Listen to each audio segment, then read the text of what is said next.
아버님, 이제 정말 재산 정리를 해두셔야 할 때가 됐어요. 이서연의 부드러운 목소리가 거실에 울려 퍼졌습니다. 오후 3시 햇살이 비스듬히 들어오는 아파트 거실에서 김영팔은 휠체어에 앉아 조용히 차를 마시고 있었죠. 84세의 나이에도 여전히 또렷한 눈빛을 가진 그는 며느리의 말을 들으며 찻잔을 천천히 내려놓았습니다. 재산 정리라니 그게 무슨 소리냐? 김영팔의 목소리는 낮지만 분명했습니다. 과거 중소기업을 성공적으로 운영했던 그의 경험이 묻어나는 톤이었죠. 하지만 이서연은 이미 준비된 듯 미소를 지으며 다가앉았습니다. 요즘 기억력도 예전 같지 않으시잖아요. 며칠 전에도 은행 비밀번호를 잊으셨다고 하시지 않았나요? 이서연은 45살의 나이답게 단정한 외모를 하고 있었지만 그녀의 눈 속에는 다른 무엇인가가 번뜩이고 있었습니다. 겉으로는 시아버지를 걱정하는 효부의 모습이었지만 속으로는 치밀하게 계산하고 있었던 것이죠. 그건 그냥 깜빡한 거였어. 김영팔은 짧게 대답했지만 이서연은 포기하지 않았습니다. 아버님, 제가 이런 말씀드리는 것도 다 아버님을 위해서예요. 만약에 무슨 일이라도 생기면 어떻게 하시려고요? 미리미리 준비해 두시는 게 좋지 않을까요? 이서연의 말에는 묘한 확신이 담겨 있었습니다. 마치 이미 모든 것을 계획해 둔 것처럼 말이죠. 김영팔은 며느리의 얼굴을 찬찬히 바라보았습니다. 20년 넘게 사업을 해온 그의 직감이 무언가 이상함을 감지하고 있었죠. 서연아, 내가 그렇게 걱정해 주는 건 고맙다만. 아버님, 정말 제가 다 알아봤어요. 요즘은 가족이 대리로 은행 업무도 볼 수 있다고 하더라고요. 복잡한 절차 없이도 말이에요. 이서연은 마치 이미 모든 것을 조사해 둔 것처럼 자신 있게 말했습니다. 그녀의 가방 옆에는 두꺼운 서류 봉투가 놓여 있었고 그 안에는 각종 은행 서류들이 정리되어 있었죠. 김영팔은 휠체어의 팔걸이를 천천히 두드리며 생각에 잠겼습니다. 창밖으로는 아파트 단지의 평범한 일상이 펼쳐지고 있었지만 거실 안의 분위기는 묘하게 긴장감이 돌고 있었습니다. 그래, 한번 생각해보지. 김영팔의 대답에 이서연의 얼굴에 순간적으로 만족스러운 표정이 스쳤습니다. 하지만 그는 그 표정을 놓치지 않았죠. 오랜 사업 경험이 그에게 알려주고 있었습니다. 무언가가 잘못되고 있다는 것을. 이서연이 돌아간 후 김영팔은 혼자 거실에 남아 깊은 생각에 잠겼습니다. 휠체어에 앉아 창밖을 바라보는 그의 눈빛에는 결심이 서리기 시작했습니다. 아버님, 오늘 은행에 함께 가실 수 있으시죠? 이서연의 목소리에는 어제와 달리 약간의 다급함이 섞여 있었습니다. 김영팔은 휠체어에 앉아 아침 신문을 읽고 있었는데 며느리가 이른 시간에 찾아온 것이었죠. 시계를 보니 아직 오전 9시도 되지 않았습니다. 은행에 가자고? 갑자기 왜? 어제 말씀드린 대로 재산 정리 때문이에요. 제가 미리 연락해뒀거든요. 이서연은 이미 외출 준비를 마친 상태였습니다. 깔끔한 정장에 작은 핸드백을 들고 있었고 그 안에는 어제 보았던 서류들이 들어있는 것 같았죠. 김영팔은 신문을 접으며 며느리를 바라보았습니다. 그렇게 서두를 일인가? 아버님, 은행도 예약제로 운영되거든요. 특히 이런 중요한 업무는 미리 약속을 잡아야 해요. 이서연의 설명은 논리적으로 들렸지만 김영팔의 마음 한편에는 여전히 의구심이 남아 있었습니다. 하지만 그는 겉으로 내색하지 않았죠. 알겠다. 그럼 준비하고 나가자. 김영팔이 동의하자 이서연의 얼굴에 안도의 표정이 스쳤습니다. 그녀는 김영팔이 준비하는 동안 거실을 서성이며 휴대폰을 확인했죠. 무언가를 계속 확인하는 듯한 모습이었습니다. 아버님, 다 준비되셨나요? 응, 가자. 김영팔은 평소보다 조금 더 신중하게 외출 준비를 했습니다. 재킷을 입고 작은 가방을 챙기는데 그 가방 안쪽 포켓에 조그만 기계를 넣었죠. 이서연은 그 모습을 보지 못했습니다. 택시 안에서 이서연은 계속해서 김영팔에게 설명했습니다. 아버님, 오늘은 단순히 상담만 받는 거예요. 복잡한 건 없으니까 너무 걱정하지 마세요. 그래, 알겠다. 김영팔의 대답은 담담했지만 그의 머릿속은 복잡했습니다. 며느리의 말과 행동에서 느껴지는 어떤 의도를 파악하려고 노력하고 있었죠. 참, 아버님. 혹시 은행에서 제가 대신 말씀드려도 될까요? 아버님께서 직접 하시기엔 복잡할 수도 있거든요. 이서연의 이 말에 김영팔은 고개를 돌려 며느리를 바라보았습니다. 그녀의 표정은 여전히 친절해 보였지만 뭔가 다른 의도가 숨어 있는 것 같았죠. 아니다. 내 일은 내가 직접 하겠다. 김영팔의 단호한 대답에 이서연은 살짝 당황하는 기색을 보였습니다. 하지만 곧 미소를 지으며 고개를 끄덕였죠. 물론이죠, 아버님. 그게 당연한 거죠. 택시가 은행 앞에 도착했을 때 김영팔은 가방을 다시 한번 확인했습니다. 그리고 마음속으로 다짐했죠. 오늘 무슨 일이 일어나든 모든 것을 기록해 두겠다고. 자, 아버님. 도착했어요. 이서연이 먼저 내려 김영팔의 휠체어를 준비했습니다. 그녀의 손길은 여전히 정성스러워 보였지만 김영팔은 그 안에 숨겨진 다른 의도를 감지하고 있었습니다. 은행 건물 앞에서 김영팔은 잠시 멈춰 섰습니다. 그리고 가방 속 작은 기계를 조용히 작동시켰죠. 안녕하세요. 미리 예약해둔 이서연입니다. 센트럴은행 강남지점의 VIP 상담실 앞에서 이서연은 능숙하게 접수를 마쳤습니다. 김영팔은 휠체어에 앉아 은행 내부를 둘러보았죠. 깔끔하고 현대적인 인테리어, 조용히 업무를 보는 고객들, 그리고 정중하게 응대하는 직원들의 모습이 눈에 들어왔습니다. 네, 확인됐습니다. 이쪽으로 안내해 드릴게요. 30대 초반으로 보이는 여직원이 그들을 상담실로 안내했습니다. 명찰에는 이혜진이라는 이름이 적혀 있었죠. 그녀는 원칙주의자처럼 보였습니다. 모든 절차를 정확히 따르려는 성격이 얼굴에서 드러났죠. 어르신, 편하게 앉으세요. 이혜진은 김영팔에게 정중하게 인사했지만 이서연이 먼저 말을 꺼냈습니다. 저희가 오늘 온 건 시아버님 계좌 관리 때문이에요. 연세도 많으시고 기억력이 예전 같지 않으셔서 가족이 대신 관리하려고 하거든요. 이서연의 설명은 자연스러웠습니다. 마치 이런 상황에 여러 번 처해봤던 것처럼 말이죠. 김영팔은 조용히 듣고 있었지만 가방 속에서는 작은 녹음기가 모든 대화를 기록하고 있었습니다.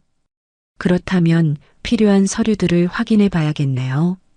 이혜진은 업무 매뉴얼대로 절차를 진행하려 했습니다. 하지만 이서연은 이미 준비된 서류들을 꺼내놓았죠.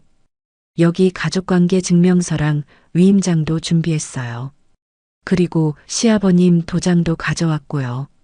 서류들이 책상 위에 정리되는 모습을 보며 김영팔은 속으로 놀랐습니다. 이 모든 것이 미리 계획된 일이었다는 것을 깨달았죠. 며느리가 얼마나 치밀하게 준비했는지 알 수 있었습니다.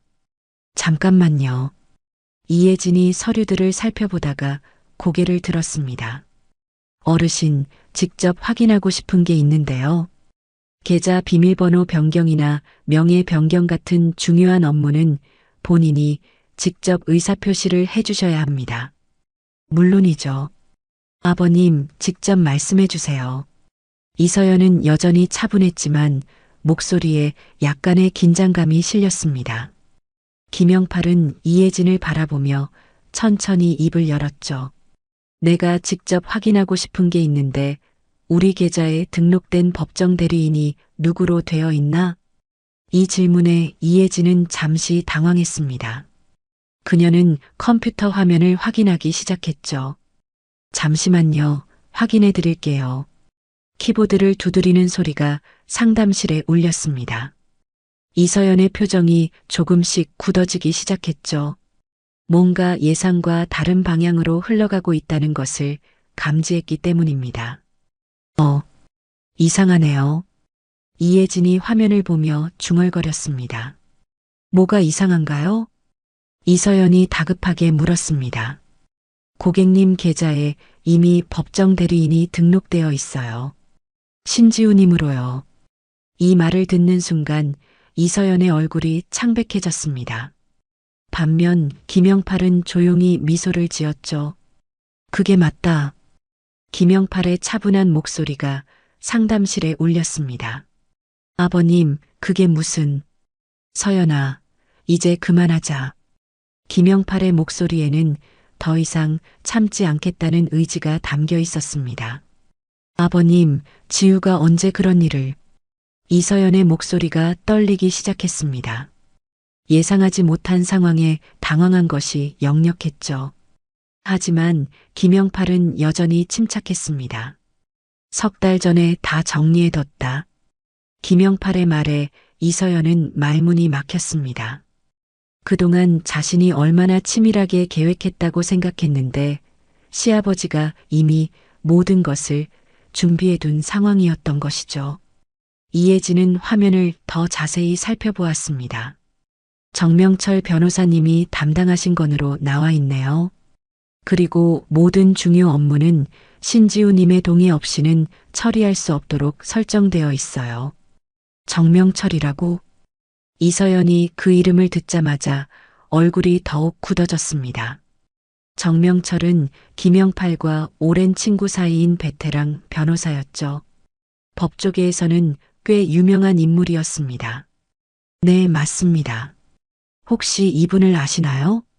이혜진이 물었지만 이서연은 대답하지 못했습니다. 머릿속이 복잡해졌기 때문이죠. 지금까지의 계획이 모두 무너지고 있다는 것을 깨달았습니다. 서연아, 내가 그렇게 내 재산에 관심이 많다는 걸 몰랐다. 김영팔의 목소리는 실망감으로 가득했습니다. 20년 넘게 며느리로 지내온 사람이 이런 일을 벌인다는 것이 믿기지 않았죠. 아버님, 오해하지 마세요. 저는 정말... 오해? 김영팔이 가방에서 작은 녹음기를 꺼내 놓았습니다. 이서연의 얼굴이 더욱 창백해졌죠. 이게 뭐예요? 오늘 우리가 나눈 대화, 그리고 집에서 내가 한 말들을 다 녹음해뒀다. 김영팔의 말에 상담실 안이 조용해졌습니다. 이혜진도 상황의 심각성을 깨달았죠. 아버님, 설마 어제 내가 한 말 기억나나? 내 기억력이 나빠졌다고, 재산 정리를 해야 한다고 했지? 김영팔은 녹음기의 재생 버튼을 눌렀습니다. 이서연의 목소리가 선명하게 들렸죠. 녹음된 목소리를 듣고 있던 이혜진은 즉시 상황을 파악했습니다. 이것은 단순한 가족 간의 업무가 아니라 더 복잡한 문제였던 것이죠. 잠시만요. 제가 과장님께 보고 드려야겠어요. 이혜진이 자리에서 일어났지만 이서연이 다급하게 말을 막았습니다. 잠깐, 그럴 필요 없어요. 그냥 오늘은 이만. 안 된다. 김영팔이 단호하게 말했습니다. 이미 시작된 일이니까 끝까지 가보자. 이서연은 가방을 급하게 챙기려 했지만 김영팔이 휠체어를 상담실 문 앞으로 이동시켰습니다. 어디 가려고? 아버님, 제발. 서연아, 내가 내 며느리라는 걸 잊었나? 김영팔의 목소리에는 분노보다는 깊은 실망감이 담겨 있었습니다. 가족이라고 믿었던 사람에게 배신당한 감정이었죠. 이혜진은 내부 전화기를 들었습니다. 과장님, 급한 상황이 생겼는데 잠시 와주실 수 있나요? 전화를 끊고 나서 그녀는 김영팔에게 말했습니다. 어르신, 이 상황을 정확히 파악해서 처리해 드리겠습니다. 김영팔은 고개를 끄덕였습니다. 그리고 이서연을 바라보며 조용히 말했죠. 이제 다 끝났다, 서연아. 과장님, 이쪽으로 오세요. 이혜진의 목소리에 따라 50대 중반의 남성이 상담실로 들어왔습니다. 박민수 과장은 20년 넘게 은행에서 근무한 베테랑이었죠. 복잡한 상황들을 많이 처리해 본 경험이 있었습니다. 무슨 일입니까? 박 과장이 상황을 파악하려 하자 이혜진이 간단히 설명했습니다. 고객님 계좌에 이미 등록된 법정 대리인과 다른 분이 업무를 처리하려고 하시는 상황입니다. 박 과장은 즉시 상황의 심각성을 깨달았습니다. 이런 경우는 단순한 실수가 아니라 의도적인 행위일 가능성이 높았죠. 어르신, 상황을 자세히 설명해 주시겠습니까? 김영팔은 차근차근 설명하기 시작했습니다. 석 달 전에 정명철 변호사와 함께 모든 재산을 외손녀에게 위임하는 계약을 체결했습니다. 그런데 둘째 며느리가 계속 재산 정리를 하자고 하더군요. 그래서 오늘 녹음을 하신 건가요? 맞습니다. 뭔가 이상하다는 생각이 들어서요. 박 과장은 이서연을 바라보았습니다. 그녀는 여전히 당황한 상태였지만 억지로 침착함을 유지하려 노력하고 있었죠. 이서연 씨, 이 상황에 대해 어떻게 생각하십니까? 저는 정말 시아버님을 위해서 한 일이에요. 몰랐어요. 지우한테 이미 위임했다는 걸. 이서연의 변명은 설득력이 없었습니다. 특히 미리 준비해온 서류들을 보면 더욱 그랬죠. 박 과장은 컴퓨터를 확인하며 말했습니다. 정명철 변호사님께 직접 연락드려 보겠습니다.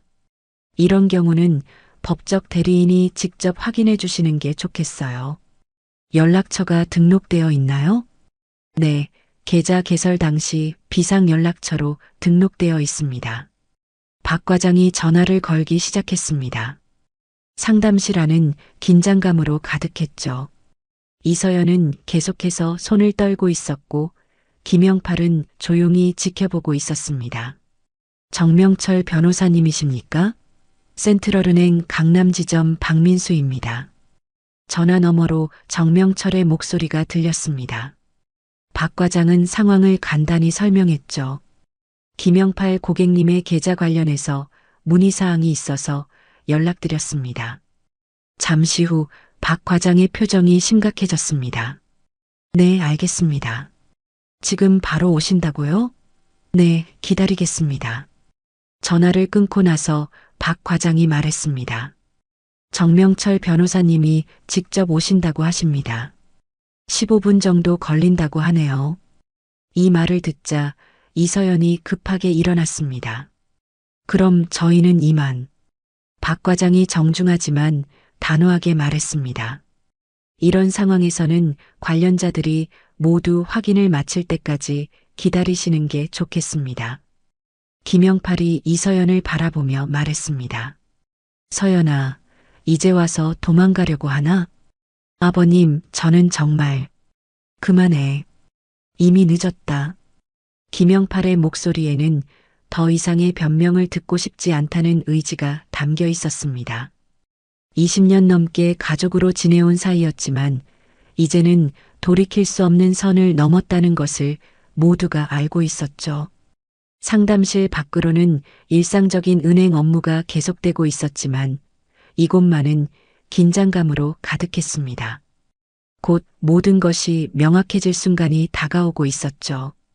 김영팔 어르신, 오랜만입니다. 정명철 변호사가 상담실 문을 열고 들어왔습니다. 60대 중반의 그는 여전히 카리스마 있는 모습이었죠. 30년 넘게 법조계에서 활동한 베테랑의 풍모가 느껴졌습니다. 명철아, 고맙다. 바쁜데 와줘서. 김영팔이 반갑게 인사했지만 정명철의 표정은 심각했습니다. 전화로 들은 상황이 단순하지 않다는 것을 이미 파악하고 있었죠. 안녕하세요. 정명철 변호사입니다. 정명철이 박 과장과 이혜진에게 정중하게 인사했습니다. 그리고 이서연을 바라보며 날카로운 눈빛을 보냈죠. 이서연 씨, 맞습니까? 네. 네, 맞습니다. 이서연의 목소리는 거의 들리지 않을 정도로 작았습니다. 정명철의 존재감에 압도당한 것이었죠. 상황을 정확히 파악해 보겠습니다. 정명철은 가져온 서류 가방을 열었습니다. 그 안에는 김영팔과 관련된 모든 법적 문서들이 정리되어 있었죠. 김영팔 어르신의 모든 재산은 석 달 전인 3월 15일자로 외손녀 신지우 양에게 포괄적으로 위임되었습니다. 정명철이 공식적인 문서를 꺼내 보여주었습니다. 여기 공증까지 마친 위임 계약서가 있습니다. 그리고 은행에도 정식으로 등록된 상태죠. 박 과장이 문서를 확인하며 고개를 끄덕였습니다. 맞습니다. 저희 시스템에도 동일하게 등록되어 있어요. 정명철은 이서연을 바라보며 차분하지만 단호한 목소리로 말했습니다. 이서연 씨, 오늘 여기서 시도하신 모든 행위는 법적으로 무효입니다. 뿐만 아니라 정명철이 잠시 말을 멈추고 김영팔을 바라보았습니다. 어르신, 녹음하신 자료가 있다고 하셨는데요. 김영팔이 녹음기를 정명철에게 건네주었습니다. 정명철은 잠시 들어보더니 심각한 표정을 지었죠.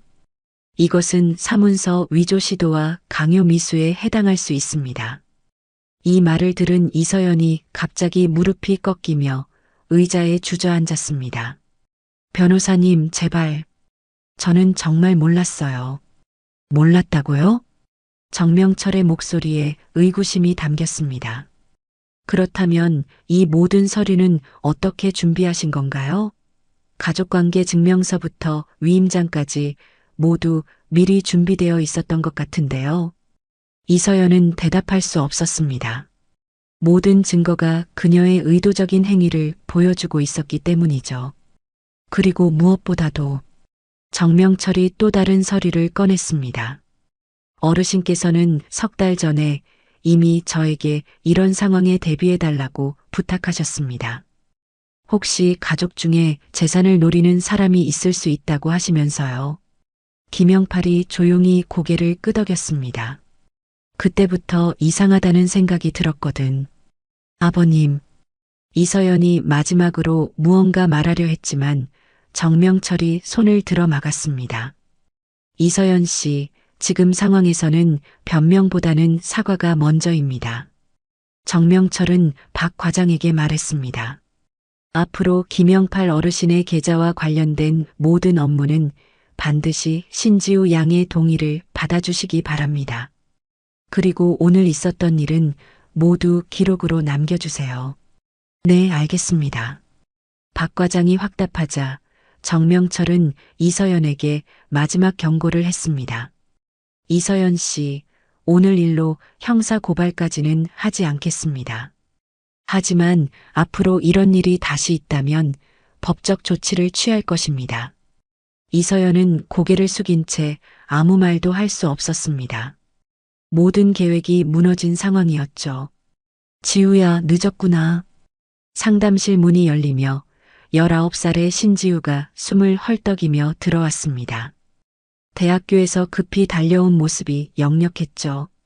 정명철 변호사의 긴급 연락을 받고 기차를 타고 올라온 것이었습니다. 할아버지, 괜찮으세요?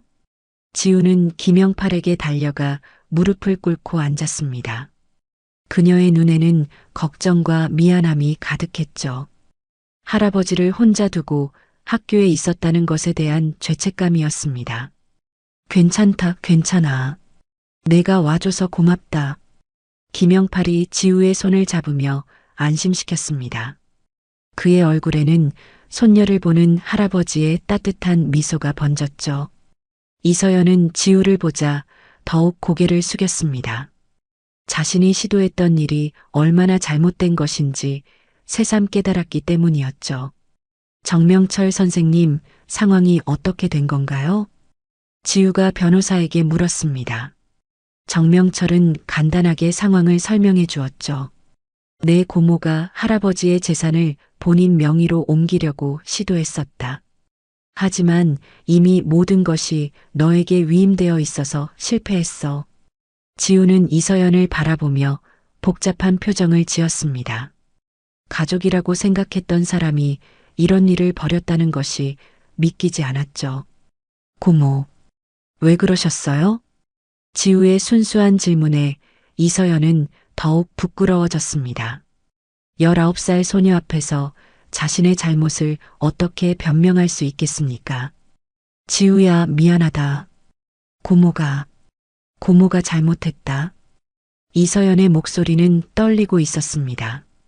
이제서야 자신이 얼마나 큰 실수를 했는지 깨달았죠.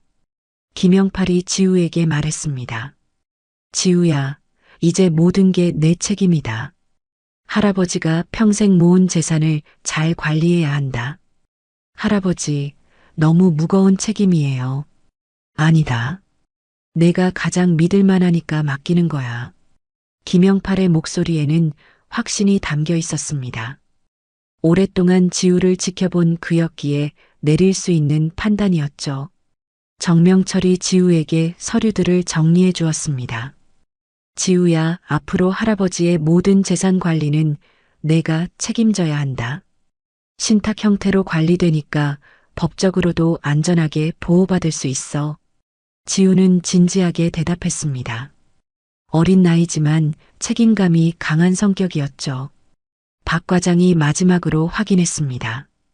그럼 앞으로 모든 업무는 신지우 고객님의 동의를 받아 처리하겠습니다. 네, 부탁드립니다. 지우가 정중하게 인사했습니다. 이서연은 조용히 일어났습니다. 그럼 저는 이만 가보겠습니다. 서연아. 김영팔이 그녀를 불렀습니다. 다시는 이런 일 없기를 바란다. 네. 정말 죄송합니다. 이서연은 고개를 숙인 채 상담실을 나갔습니다. 뒤돌아보지도 못한 채 말이죠. 지우는 할아버지의 손을 꼭 잡았습니다. 할아버지, 앞으로 제가 잘 챙겨드릴게요. 고맙다, 지우야. 할아버지는 내가 있어서 든든하다. 상담실에는 따뜻한 분위기가 흘렀습니다. 진짜 가족이 무엇인지를 보여주는 순간이었죠. 한 달 후 아파트 근처 공원의 벤치에서 김영팔과 신지우가 나란히 앉아 있었습니다. 오후의 따스한 햇살이 두 사람을 비추고 있었죠. 휠체어에서 벤치로 옮겨 앉은 김영팔의 얼굴에는 평온함이 가득했습니다. 할아버지, 오늘 은행에서 신탁관리 보고서 받았어요. 지우가 가방에서 서류를 꺼내 보여주었습니다. 지난 한 달 동안 그녀는 성실하게 할아버지의 재산을 관리해 왔죠. 처음엔 어려웠지만 정명철 변호사의 도움으로 차근차근 배워나갔습니다. 그래, 힘들지 않았나? 아니에요. 오히려 할아버지께서 평생 얼마나 열심히 사셨는지 알게 됐어요. 지우의 말에 김영팔은 만족스러운 미소를 지었습니다. 손녀가 단순히 재산을 물려받는 것이 아니라 그 의미를 이해하고 있다는 것을 알 수 있었기 때문이죠. 그런데 할아버지, 고모는 어떻게 지내세요? 지우가 조심스럽게 물었습니다. 한 달 전 그 일 이후로 이서연은 한 번도 나타나지 않았거든요. 서연이는 지금 많이 반성하고 있을 거다. 김영팔의 목소리에는 분노보다는 안타까움이 담겨 있었습니다. 가족을 원망하기보다는 왜 그런 선택을 했을까 하는 아쉬움이었죠. 할아버지는 정말 대단하세요. 미리 다 준비하시고. 지우야, 할아버지가 사업을 하면서 배운 게 있다면 사람을 보는 눈이야. 서연이의 변화를 느꼈거든. 김영팔은 멀리 아이들이 뛰어노는 모습을 바라보며 계속 말했습니다. 그래서 정명철이한테 미리 부탁해 둔 거야. 혹시 모를 상황에 대비해서 말이다. 그 녹음기도요?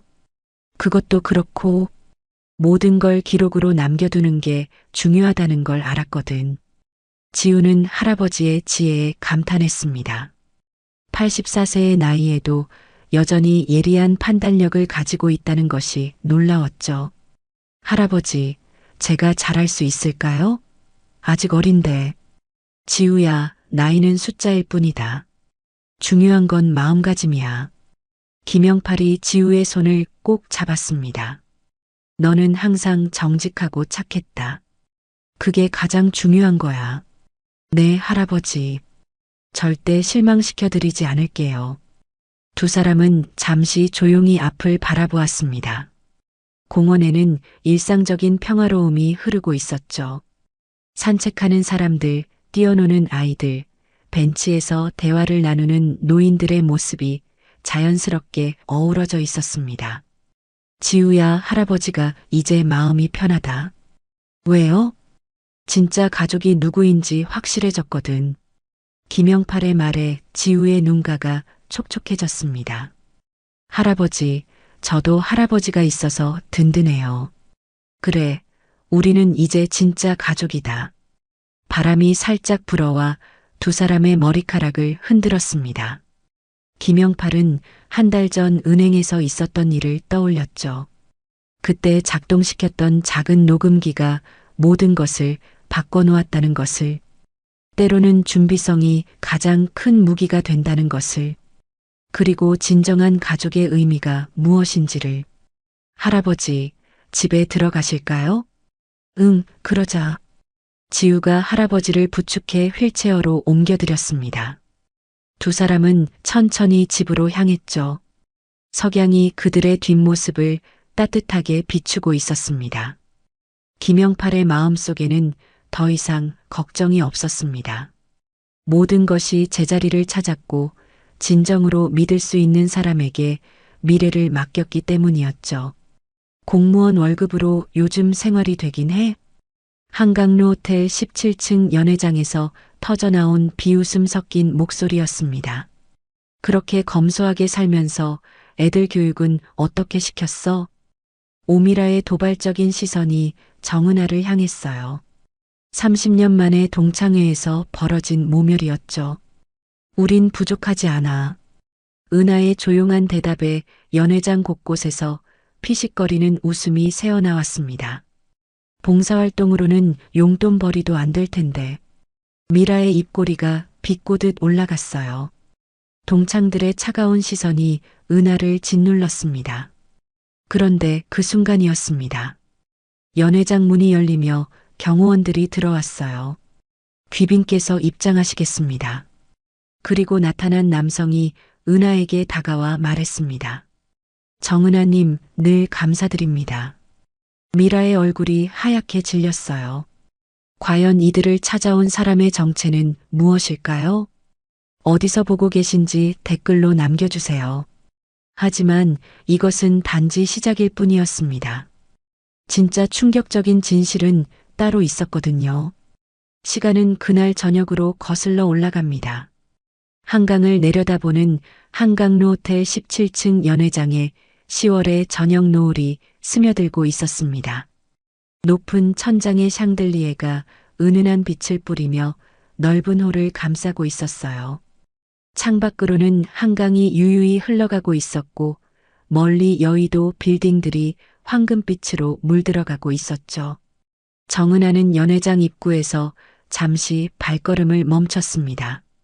짙은 회색 원피스 차림이 화려한 조명 아래서도 유난히 소박해 보였어요. 무릎까지 오는 단정한 길이에 소매는 팔꿈치를 살짝 가릴 정도였죠. 머리는 목덜미에서 단정히 뒤로 넘겨 묶었고 화장도 거의 하지 않은 듯 자연스러웠어요. 그런데도 그녀만의 품위가 고스란히 드러났습니다. 마치 오래된 도자기처럼 은은한 광택이 있는 사람이었어요. 연회장 안에는 이미 20명 남짓한 동창들이 도착해 있었습니다. 30년 만에 하늘샘 고등학교 3학년 7반 동창회였어요. 여기저기서 어머, 누구야? 와, 진짜 오랜만이다. 하는 반가운 인사소리가 들려왔죠. 어머, 은하야. 가장 먼저 달려온 건 조현정이었어요. 간호사 출신답게 단발머리를 깔끔하게 정리한 그녀가 은하의 손을 두 손으로 잡으며 반갑게 인사했습니다. 베이지색 정장 차림이 단정했어요. 현정아, 정말 오랜만이야. 은하의 목소리는 여전히 조용했어요. 학창 시절부터 그랬죠. 크게 웃거나 떠들지 않는 차분한 성격이었거든요. 하지만 그 조용함 속에 따뜻함이 묻어났습니다. 와, 은하 정말 안 변했다. 그때나 지금이나 똑같네. 멀리서 들려온 목소리에 은하가 고개를 돌렸습니다. 오미라였어요. 베이지색 샤넬 투피스에 목에는 굵직한 진주 목걸이, 손목에는 금시계가 반짝이고 있었어요. 머리는 파마를 새로 한 듯 볼륨감 있게 세팅되어 있었고 진한 버건디 립스틱이 유난히 도드라져 보였습니다. 발끝에는 하이힐이 번쩍번쩍 빛났어요. 미라야, 오랜만이야. 은하가 조용히 인사하자 미라는 위아래로 은하를 훑어보더군요. 마치 품정을 하는 것처럼 느릿느릿 시선을 움직였어요. 그리곤 살짝 코웃음을 쳤습니다. 은하야, 아직도 그 검소한 스타일이구나. 30년이 지났는데도. 주변에 있던 동창들이 하나둘 이쪽으로 시선을 돌렸어요. 미라의 목소리가 다른 대화 소리를 압도할 만큼 컸거든요. 연회장이 순간 조용해졌습니다. 편한 게 제일이지. 은하는 여전히 온화한 미소를 지으며 대답했어요. 별로 개의치 않는다는 듯이요. 하지만 현정의 눈에는 은하의 미소가 조금 굳어 보였습니다.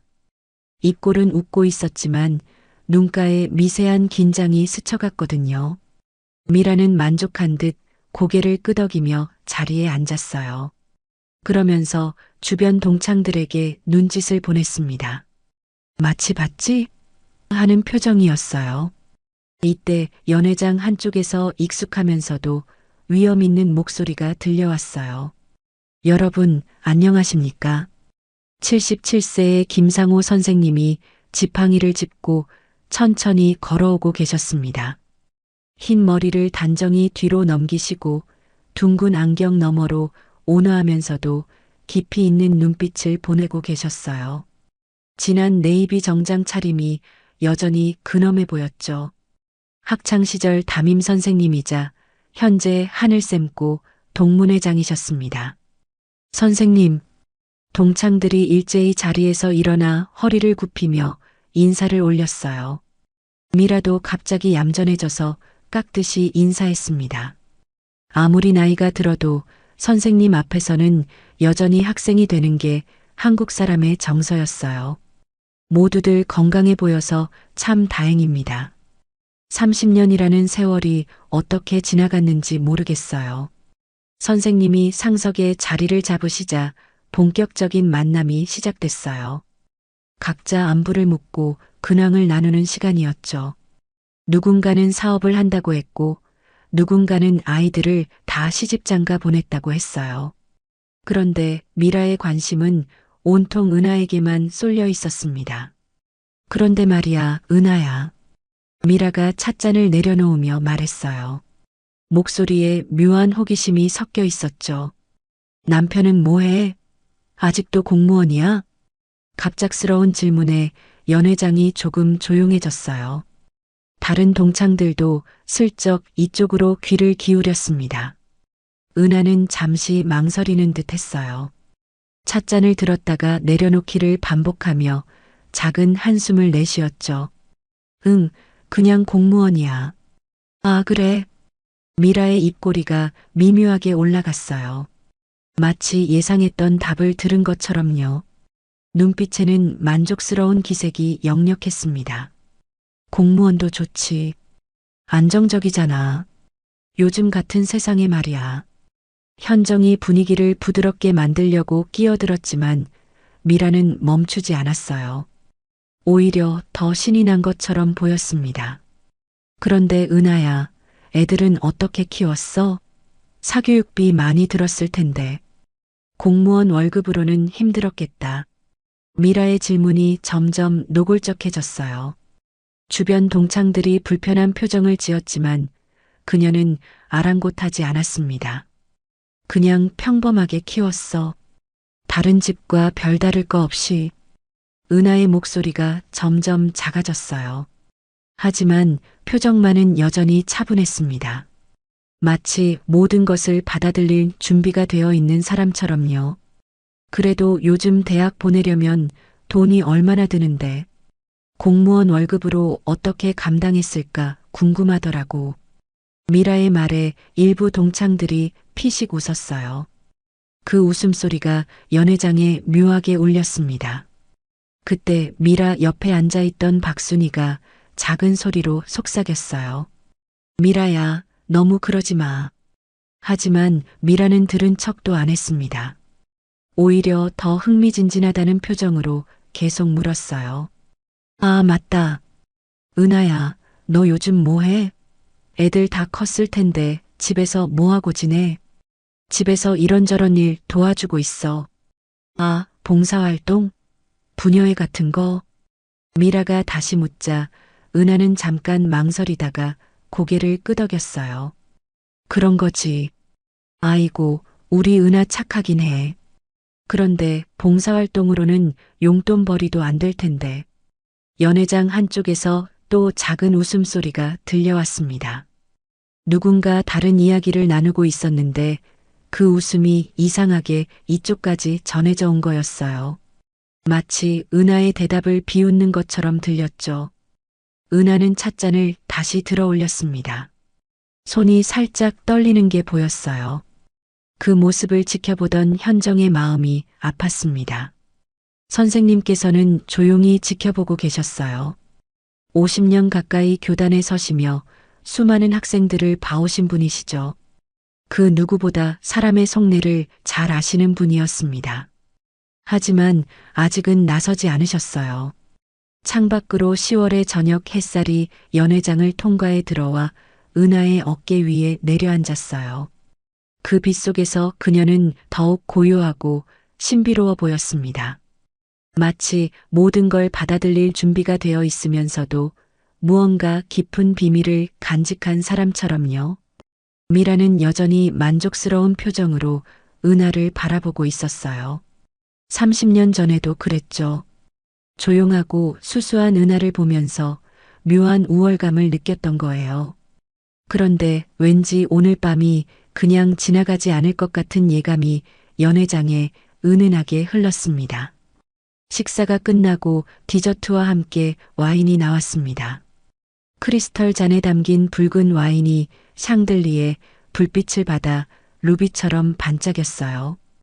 연회장의 분위기도 한층 부드러워졌죠. 동창들은 이제 본격적으로 서로의 근황을 자랑하기 시작했습니다. 우리 남편은 이번에 해외 법인장으로 승진했어. 미라가 와인잔을 우아하게 들어 올리며 말했어요. 목소리에는 자부심이 가득했죠. 주변 동창들이 와 대단하다며 감탄사를 연발했습니다. 솔빛 식품이 요즘 잘 나간다더니 역시 미라 남편이야. 해외 법인장이면 연봉이 얼마나 될까? 동창들의 부러움 섞인 시선이 미라에게 쏠렸어요. 미라는 겸손한 척하면서도 입꼬리를 숨기지 못했습니다. 그런 게 어딨어. 그냥 운이 좋았던 거지. 하지만 그녀의 표정은 전혀 겸손하지 않았어요. 오히려 더 많은 관심을 받고 싶다는 욕구가 역력했죠. 아, 그리고 우리 아들은 미국에서 MBA 중이야. 하버드는 아니고 펜실베이니아 와튼 스쿨이지만. 어머, 와튼 스쿨? 그것도 명문 아냐? 학비가 얼마나 들어? 미라는 손사래를 치면서도 기분 좋다는 표정을 감추지 않았어요. 그런 그녀를 바라보는 은하의 표정은 여전히 차분했습니다. 조용히 와인을 한 모금 마시며 듣고 있을 뿐이었어요. 우리 딸도 요즘 괜찮아. 대기업 마케팅팀에서 일하고 있거든. 다른 동창도 끼어들었어요. 이제 본격적인 자랑 대회가 시작된 셈이었죠. 우리는 작년에 집을 바꿨어. 강남으로. 어디? 강남 어디? 압구정이야. 아파트 값이 많이 올랐다더라고. 대화의 주제는 자연스럽게 집값, 교육비, 자녀 자랑으로 흘러갔어요. 은하는 묵묵히 미소를 지으며 들을 뿐이었습니다. 가끔 고개를 끄덕이거나 그렇구나 하고 짧게 맞장구를 칠 뿐이었죠. 그런 은하의 모습을 지켜보던 미라의 눈에 다시 묘한 빛이 스쳤어요. 마치 사냥감을 발견한 고양이처럼요. 그런데 은하야. 미라가 와인잔을 테이블에 내려놓으며 다시 은하를 바라봤어요. 연회장이 순간 조용해졌습니다. 다른 동창들도 슬쩍 이쪽으로 시선을 돌렸어요. 공무원 월급으로 요즘 생활이 되긴 해? 물가도 많이 올랐는데. 질문이 너무나 직설적이어서 주변이 순간 얼어붙었어요. 현정이 당황한 표정으로 미라를 바라봤지만 미라는 아랑곳하지 않았습니다. 은하는 잠시 와인잔을 바라보다가 천천히 고개를 들었어요.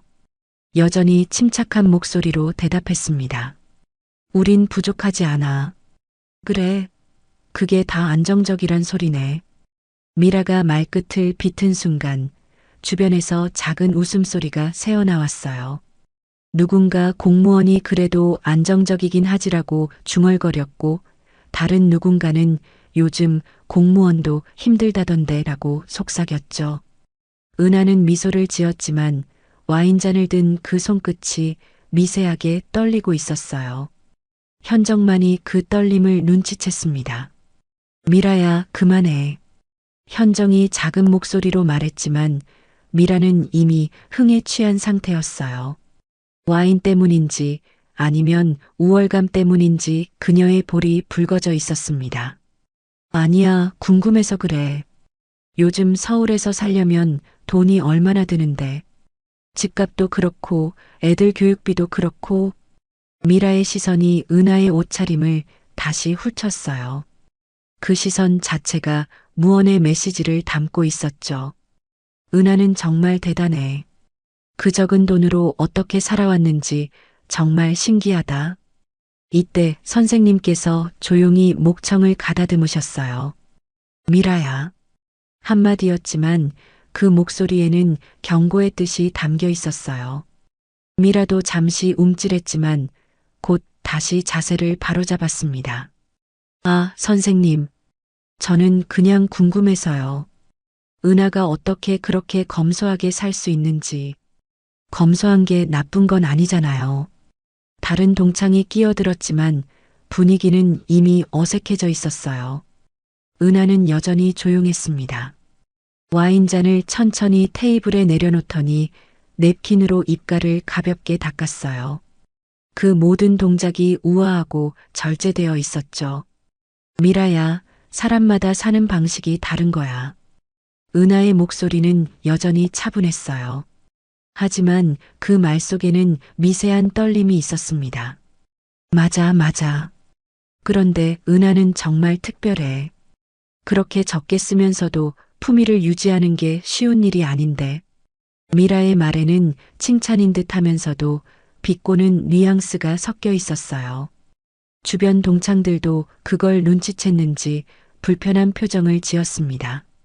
요즘 공무원들 월급이 얼마나 돼? 과장급 정도면? 미라가 다시 물었을 때 은하의 눈에 잠깐 다른 빛이 스쳤어요. 마치 뭔가 말하고 싶은 게 있는 듯 했지만 곧 다시 침묵으로 돌아갔습니다. 글쎄, 그냥 살만해. 살만하다는 게 구체적으로 얼마? 미라의 질문이 점점 노골적해졌어요. 이제는 다른 동창들도 고개를 젓기 시작했습니다. 미라야, 정말 그만해. 너무하잖아. 박순이가 강하게 말했지만 미라는 귀를 막은 듯 했어요. 난 정말 궁금한 거야. 공무원 월급으로 서울에서 어떻게 사는지. 우리도 배울 게 있을 수도 있잖아. 그때 은하가 천천히 고개를 들었어요. 그녀의 눈에는 여전히 온화함이 있었지만 그 온화함 속에 묘한 단단함도 함께 있었습니다. 미라야, 돈이 전부는 아니야. 맞아, 돈이 전부는 아니지. 그런데 없으면 안 되는 것도 돈 아냐? 미라가 웃으며 대답했어요. 그 웃음 속에는 승리감이 묻어 있었죠. 연회장의 분위기가 점점 무거워졌어요. 다른 동창들은 서로 눈짓을 주고받으며 어떻게 해야 할지 몰라 했습니다. 선생님께서도 심각한 표정으로 상황을 지켜보고 계셨어요. 은하는 다시 와인잔을 들어 올렸어요. 그런데 이번에는 손떨림이 더 심해져 있었습니다. 잔 속의 와인이 살짝 흔들렸죠. 창밖으로는 한강의 야경이 펼쳐져 있었어요. 수많은 불빛들이 강물에 반사되어 아름다운 풍경을 만들어내고 있었지만 연회장 안의 분위기는 점점 차가워져만 갔습니다. 미라는 여전히 만족스러운 표정으로 은하를 바라보고 있었어요. 마치 오래된 숙제를 드디어 해결한 것처럼요. 하지만 그녀는 아직 몰랐습니다. 진짜 이야기가 무엇인지를요. 시계 바늘이 8시 30분을 가리키고 있었어요. 동창회는 이제 절반이 지났지만 진짜 중요한 이야기는 아직 시작되지 않았습니다. 연회장의 분위기가 점점 무거워지자 은하는 조용히 자리에서 일어났습니다. 냅킨을 단정히 접어 테이블 위에 놓고 미소를 지으며 말했어요. 잠시 화장실 좀 다녀올게. 목소리는 여전히 차분했지만 현정의 눈에는 은하의 뒷모습이 평소보다 조금 굽어 보였습니다. 화장실로 향하는 복도는 고요했어요. 카펫이 깔린 바닥 위로 은하의 발걸음 소리가 작게 울렸죠. 연회장에서 들려오는 웃음소리와 대화 소리가 멀어질수록 그녀의 어깨는 더욱 처져갔습니다. 화장실 문을 열고 들어가자 은은한 조명이 그녀를 맞았어요. 대리석으로 마감된 세련된 공간이었지만 은하에게는 피할 곳 같은 느낌이었습니다. 거울 앞에 선 은하의 얼굴에는 지친 기색이 역력했어요. 평소보다 창백해 보였고 눈가가 살짝 붉어져 있었습니다. 그동안 참았던 감정들이 조금씩 밖으로 새어나오고 있었죠. 후, 긴 한숨이 거울에 김을 서렸어요. 은하는 찬물에 손을 적셔 눈가를 가볍게 눌렀습니다. 차가운 물이 뜨거워진 얼굴을 식혀줬어요. 그때 핸드백 속에서 휴대폰 진동 소리가 들렸습니다. 메시지가 온 것 같았어요. 은하는 휴대폰을 꺼내 확인했습니다. 푸른 등불 재단에서 온 메시지네. 화면에 떠오른 문구를 읽는 순간 은하의 표정이 조금씩 밝아졌어요. 지난달 후원금으로 김민준 어린이의 소아암 수술이 성공적으로 진행됐습니다. 후원자님의 따뜻한 마음이 한 생명을 구했습니다. 진심으로 감사드립니다. 메시지를 읽으며 은하의 눈에 다른 종류의 눈물이 맺혔어요. 이번에는 슬픔이 아니라 감동의 눈물이었죠. 작은 미소가 입꼬리에 스며들었습니다. 그래, 민준이가 좋아졌구나. 은하는 지난달을 떠올렸어요. 7살 김민준 어린이의 수술비가 부족하다는 재단의 연락을 받고 망설임 없이 지원을 결정했던 순간을요. 그때도 남편 세훈과 상의했었죠.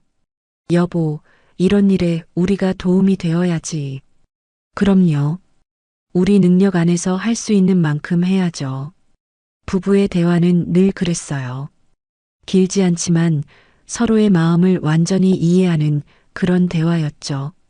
거울 속의 자신을 바라보며 은하는 조용히 중얼거렸어요. 나는 내 자리에서 누군가를 돕고 있잖아. 마음이 차분히 가라앉기 시작했어요. 아까까지의 상처와 당혹감이 조금씩 사라지고 있었습니다. 대신 내면 깊은 곳에서 올라오는 따뜻함이 그 자리를 채웠어요. 은하는 핸드백에서 립스틱을 꺼냈습니다. 연한 핑크 색깔의 소박한 립스틱이었어요. 미라가 바르고 있던 진한 버건디 립스틱과는 완전히 달랐죠. 하지만 은하에게는 이것이 더 어울렸습니다. 거울을 보며 조심스럽게 립스틱을 발랐어요. 그러면서 스스로에게 말했습니다. 남들이 몰라줘도 괜찮아. 내가 아는 게 중요하지. 목소리에는 이제 확신이 들어 있었어요. 처음에는 떨리고 불안했지만 이제는 달랐습니다. 자신이 누구인지, 무엇을 하고 있는지 명확하게 알고 있는 사람의 목소리였어요. 핸드백을 정리하면서 은하는 다른 메시지들도 확인했습니다. 재단에서 온 것들이 몇 개 더 있었어요. 이번 주 장학금 수여식에 참석해 주시겠어요? 새로운 후원 가정이 생겼습니다. 검토 부탁드립니다. 하나하나 읽으며 은하의 마음은 더욱 단단해졌어요. 이 일들이 얼마나 소중하고 의미 있는 일인지 새삼 깨달았거든요. 그래, 이게 내 일이야. 은하는 마지막으로 거울을 한 번 더 보며 자세를 바로 잡았어요. 어깨를 펴고 고개를 들었습니다. 눈빛에는 이제 흔들림이 없었어요. 오히려 조용하지만 강인한 의지가 빛나고 있었습니다. 화장실을 나서기 전 은하는 잠시 멈춰서서 연회장 쪽을 바라봤어요. 저기서는 여전히 미라의 목소리가 들려오고 있을 거예요. 자신에 대한 이런저런 이야기들을 하고 있을지도 모르죠. 괜찮아. 이제 괜찮아. 은하는 다시 한번 중얼거리며 연회장으로 향했습니다. 걸음걸이가 아까와는 달랐어요. 더 당당하고 확신에 차 있었죠. 복도를 걸으면서 은하는 지난 10년을 떠올렸어요. 푸른 등불 재단과 함께한 시간들을요. 처음에는 작은 후원으로 시작했지만 점점 더 많은 일에 참여하게 됐죠. 그리고 지금은 실무를 총괄하는 위치까지 올라와 있었습니다. 수많은 아이들이 도움을 받았어. 그 가족들이 얼마나 고마워했는지. 은하의 기억 속에는 감사 인사를 전하러 온 가족들의 모습이 선명했어요. 눈물을 흘리며 고맙다고 말하던 어머니들, 건강해진 모습으로 찾아와 인사하던 아이들. 그 모든 순간들이 은하에게는 보물 같았습니다. 그래, 이게 진짜 보람이야.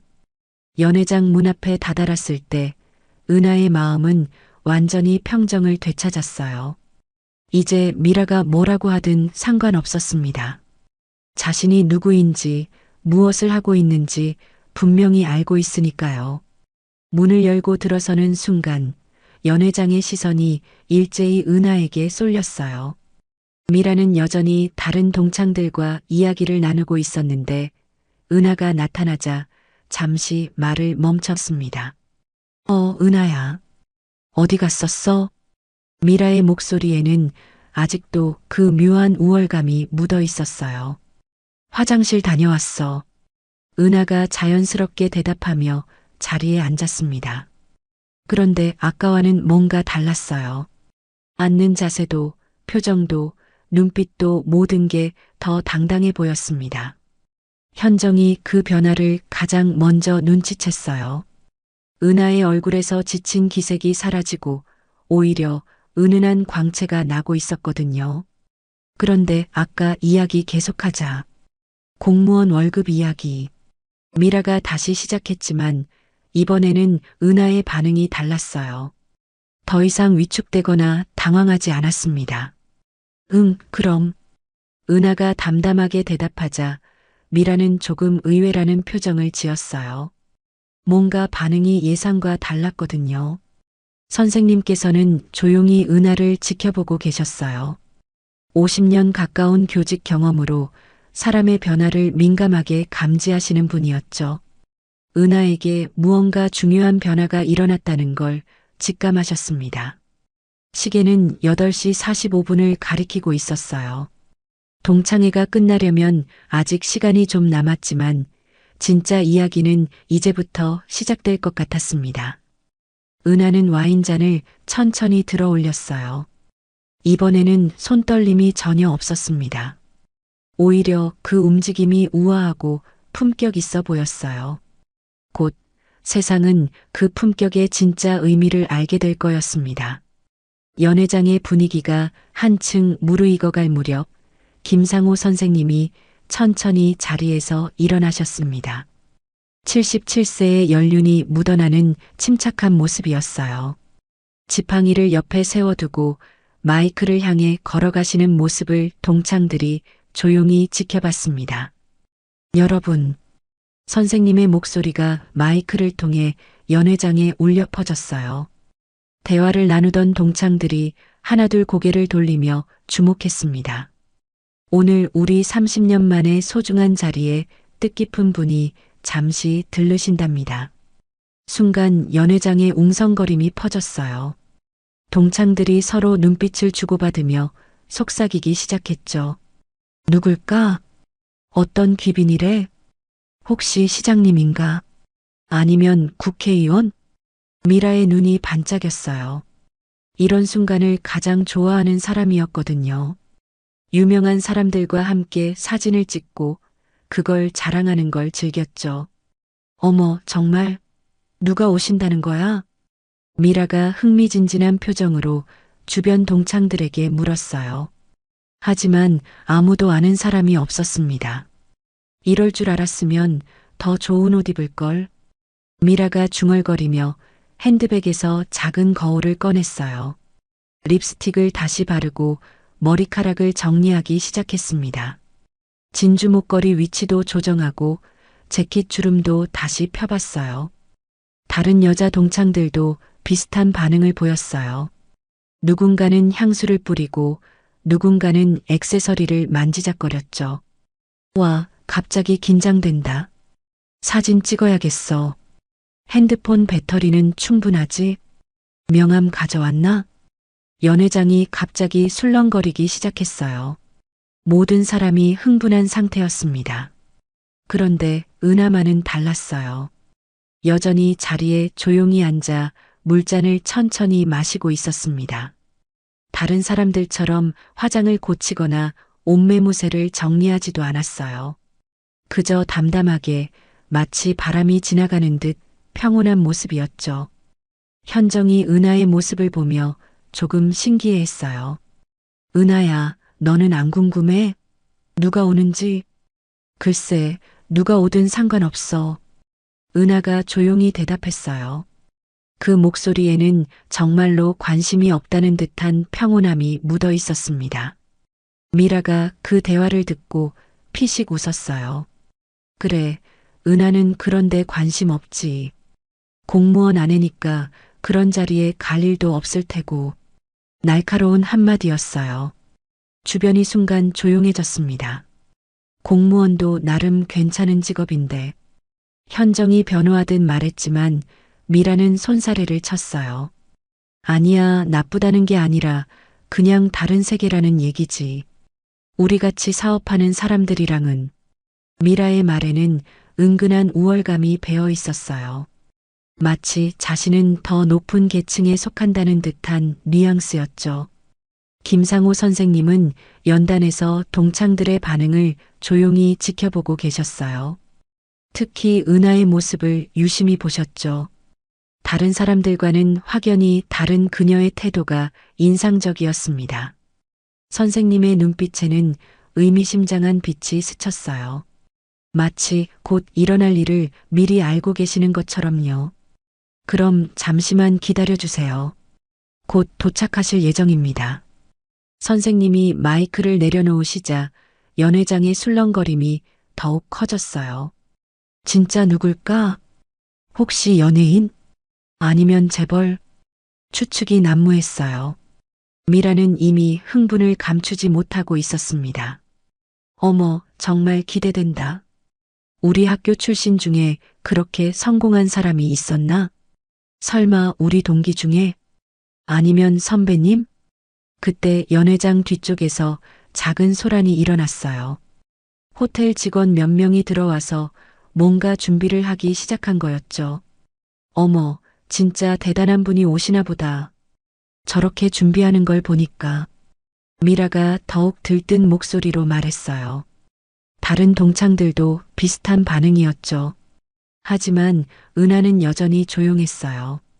물잔을 다 마시고 나서는 냅킨으로 입가를 가볍게 닦았습니다. 그 모든 동작이 우아하고 자연스러웠어요. 선생님께서 다시 마이크 앞에 서셨어요. 여러분, 조금만 더 기다려주세요.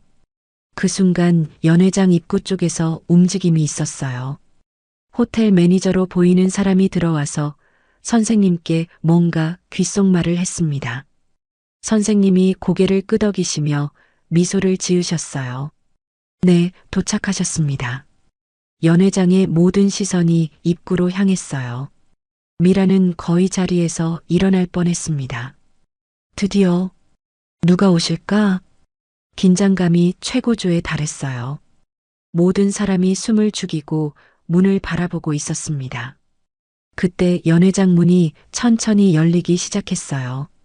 먼저 들어온 건 정장 차림의 남성 2명이었어요. 뭔가 경호원 같아 보였죠. 그들이 좌우를 살핀 후 고개를 끄덕였습니다. 와, 누군가 탄성을 내뱉었어요. 그 다음에 들어온 사람을 보고 동창들이 웅성거리기 시작했어요. 중년의 남성이었는데 차분하고 품이 있는 모습이었어요. 네이비 정장에 얇은 안경을 쓰고 있었고 미소를 지으며 천천히 걸어 들어왔습니다. 저분은 누구지? 혹시? 동창들이 수군거렸지만 정확히 누군지 아는 사람은 없는 것 같았어요. 하지만 은하는 달랐어요. 그 남성을 보는 순간 얼굴에 작은 미소가 스쳤습니다. 마치 오래 기다렸던 사람을 만난 것처럼요. 김상호 선생님이 다시 마이크를 잡으셨어요. 여러분, 오늘 우리를 찾아주신 귀빈을 소개해 드리겠습니다. 연회장이 완전히 조용해졌어요. 바늘 떨어지는 소리도 들린 것 같았습니다. 그 남성은 여전히 온화한 미소를 지으며 동창들을 바라보고 있었어요. 그런데 그의 시선이 잠깐 은하에게 머물렀습니다. 두 사람 사이에 무언의 인사가 오갔어요. 아주 자연스럽고 은밀한 눈짓이었죠. 미라를 비롯한 다른 동창들은 그 교감을 눈치채지 못했어요. 모두 선생님의 다음 말을 기다리고 있었거든요. 선생님이 깊은 숨을 들이마시며 입을 여셨어요. 곧 이 연회장에는 믿기 힘든 반전이 펼쳐질 예정이었습니다. 귀빈이 도착하기를 기다리는 동안 연회장의 분위기는 묘하게 달아올라 있었습니다. 동창들은 각자 핸드폰을 꺼내 거울 모드로 바꿔가며 마지막 점검을 하고 있었어요. 머리카락 한 올, 립스틱 한 번 더 바르기, 옷깃 정리하기까지 모든 게 완벽해야 한다는 듯이요. 미라는 그 와중에도 은하를 놓치지 않았습니다. 작은 거울로 자신의 모습을 확인하면서도 시선은 계속 은하를 향해 있었어요. 은하야. 미라가 거울을 핸드백에 넣으며 다시 말을 걸었습니다. 목소리에는 여전히 그 특유의 우월감이 묻어 있었어요. 넌 그런 사람 한 명쯤은 아는 거 없어? 유명한 사람 말이야. 갑작스러운 질문에 주변 동창들의 시선이 다시 은하에게 쏠렸어요. 현정은 불편한 표정을 지었지만 다른 몇몇은 호기심 어린 눈빛으로 바라봤습니다. 은하는 여전히 차분했어요. 물잔을 천천히 돌리며 생각하는 듯 했죠. 요즘은 인맥도 자산이라잖아. 아는 사람이 많을수록 좋은 거고. 미라가 계속해서 말했어요. 마치 은하에게 인맥이 없다는 걸 확인하고 싶어 하는 것처럼요. 은하는 잠시 망설이다가 조용한 미소를 지으며 대답했습니다. 내 사람은 바쁘다고 하더라. 단순한 대답이었지만 미라에게는 절호의 기회로 들렸어요. 입꼬리가 살짝 올라갔죠. 바쁘면 뭐해? 평생 일만 하겠지. 미라의 말에 주변에서 가볍게 웃음이 터졌어요. 누군가는 공무원들 야근 많다더라 하고 중얼거렸고 다른 누군가는 안정적이긴 하지만 재미는 없겠어 라고 속삭였죠. 은하의 표정에는 여전히 평온함이 있었어요. 하지만 그 평온함 속에 뭔가 단단한 것이 자리 잡고 있었습니다. 마치 오래전부터 이런 순간을 준비해온 사람처럼요. 잔을 조용히 테이블에 내려놓고 나서 은하가 입을 열었어요. 사람의 가치는 직함보다 행동으로 드러나. 목소리는 여전히 조용했지만 그 말에는 깊은 울림이 있었어요. 연회장이 잠시 조용해졌습니다. 미라는 그 말을 듣고 코웃음을 쳤어요. 드라마 대사 같네. 하지만 이번에는 웃음이 별로 나오지 않았어요. 은하의 말에 뭔가 무게가 있었거든요. 김상우 선생님이 그 모습을 지켜보고 계셨어요. 77세의 연륜으로 사람을 보는 눈이 남다른 분이셨죠. 은하의 변화, 그리고 곧 일어날 일에 대해 누구보다 잘 알고 계셨습니다. 선생님의 시선이 연회장 입구로 향했어요. 곧 문이 열릴 거라는 걸 아시는 것 같았죠. 미라는 여전히 만족스러운 표정이었어요. 오늘 밤 내내 은하를 압도했다고 생각했거든요. 마지막으로 한 방 더 먹이고 싶었습니다. 은하야, 그런데 정말 궁금한데, 공무원 부인으로 살면서 후회한 적 없어? 질문이 점점 노골적해졌어요. 현정이 미라의 팔을 살짝 잡았지만 미라는 아랑곳하지 않았습니다. 다른 친구들은 다 잘 사는데 넌 혼자. 미라가 말을 끝내기도 전에 연회장 뒤쪽에서 움직임이 있었어요. 호텔 직원들이 분주하게 움직이기 시작했고 연회장 문 앞에 누군가 서 있는 게 보였습니다. 뭔가 시작되나? 동창들이 웅성거리기 시작했어요. 바로 그때 문이 천천히 열리며 정장을 입은 남성이 모습을 드러냈습니다. 경호원이었어요. 주위를 살피며 조심스럽게 들어왔죠. 와, 진짜 대단한 분이 오시나 보네. 경호원까지 있잖아. 동창들의 흥분이 최고조에 달했어요. 미라도 자리에서 반쯤 일어나며 목을 길게 뺐습니다. 하지만 은하만은 여전히 자리에 조용히 앉아 있었어요. 다른 사람들처럼 흥분하거나 궁금해하지 않았습니다. 오히려 마음의 준비를 하는 것 같았어요. 두 번째 경호원이 들어왔고 그 뒤로 호텔 매니저가 따라왔습니다. 매니저는 김상우 선생님께 다가가서 뭔가 귓속말을 했어요. 선생님이 고개를 끄덕이시며 마이크를 향해 걸어가셨습니다. 여러분, 드디어 우리 귀빈이 도착하셨습니다. 연회장이 완전히 조용해졌어요. 모든 시선이 문에 집중됐습니다. 미라는 흥분을 감추지 못하고 있었어요. 핸드폰을 꺼내서 사진 찍을 준비까지 하고 있었죠. 누굴까? 정말 궁금하다. 혹시 우리 학교 출신 중에 그렇게 성공한 사람이? 추측들이 난무했어요. 그런데 은하의 표정에는 묘한 변화가 있었어요. 긴장한 것도 아니고 흥분한 것도 아니었습니다. 오히려 마치 오래 기다렸던 순간이 드디어 왔다는 듯한 그런 고요한 각오 같은 게 있었어요. 김상우 선생님이 마이크를 잡고 서셨습니다. 그분의 눈에는 의미심장한 빛이 스쳐갔어요. 연회장 문이 완전히 열렸고 이제 정말로 귀빈이 입장할 차례였습니다. 시간이 마치 느려진 것 같았어요. 모든 동창들이 숨을 죽이고 기다리고 있었고 미라는 거의 자리에서 일어날 뻔했습니다. 하지만 곧 이 연회장의 모든 것이 뒤바뀔 순간이 다가오고 있었습니다. 연회장 문이 완전히 열리자 차분하면서도 위험 있는 중년 남성이 모습을 드러냈습니다. 네이비 정장에 얇은 테 안경을 쓴 그의 모습에서는 자연스러운 품격이 풍겨 나왔어요. 경호원들이 좌우를 호위하며 함께 들어왔지만 그 자체로도 충분히 존재감이 있는 사람이었습니다. 연회장의 모든 동창들이 일제히 자리에서 일어났어요. 누가 시키지 않았는데도 자연스럽게 일어선 거였죠. 그만큼 그 남성에게서 나오는 아우라가 남달랐습니다. 어머, 정말 대단한 분이시네. 여기저기서 감탄사가 터져 나왔어요. 미라는 흥분을 감추지 못하며 핸드폰을 꺼내 사진을 찍기 시작했습니다. 플래시가 연달아 터졌어요. 누구시지? 정말 높으신 분 같은데. 국회의원님인가? 동창들이 수군거렸지만 정확히 누군지 아는 사람은 없는 것 같았어요. 김상호 선생님이 마이크를 잡고 서셨습니다. 여러분, 오늘 우리 자리를 빛내주신 분을 소개해 드리겠습니다. 연회장이 숨막히는 정적에 휩싸였어요. 모든 사람의 시선이 그 남성에게 쏠려 있었습니다. 그런데 놀라운 일이 벌어졌어요. 그 남성이 연단으로 가지 않고 직접 동창들이 앉아 있는 테이블 쪽으로 걸어오기 시작한 거였어요. 이쪽으로 오시네. 어느 테이블로 가실까? 동창들의 웅성거림이 커졌어요.